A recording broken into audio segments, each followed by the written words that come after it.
শেখ হাসিনার সরকারের পতনের 1 বছর পার হতে না হতেই যুক্তরাজ্যে বসবাসকারী সাবেক ক্ষমতাসীনদের বিলাসবহুল সম্পত্তি কেনাবেচা ও স্থানান্তরের তথ্য উঠে এসেছে।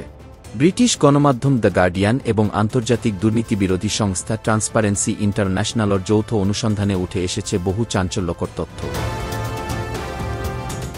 গত মে মাসে যুক্তরাজ্যের জাতীয় অপরাধ দমন সংস্থা এনসিএ হাসিনার সাবেক উপদেষ্টা ও বেক্সিমকোর ভাইস চেয়ারম্যান সালমান এফ রহমানের ছেলে ও ভাতিজার মালিকানাধীন প্রায় 1,470 কোটি টাকার অ্যাপার্টমেন্ট জব্দ করে।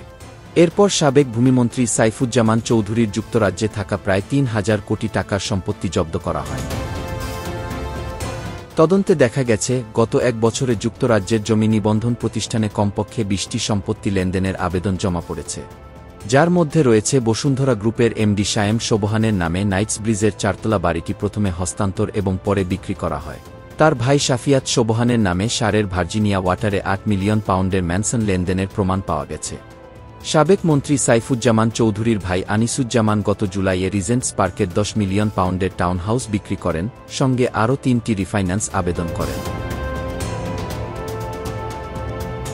সালমান এফ রহমানের ছেলে আহমেদ শায়ান রহমান ও ভাতিজা আহমেদ শাহরিয়ার রহমানের মালিকানাধীন গ্রোসবেনর স্কয়ারের 35 মিলিয়ন পাউন্ডের অ্যাপার্টমেন্ট এনসিএ ফ্রিজ করেছে।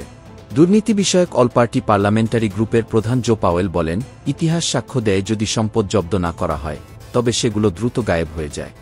লন্ডন যেন দুর্নীতির স্বর্গ না হয়ে ওঠে তা নিশ্চিত করতে হবে।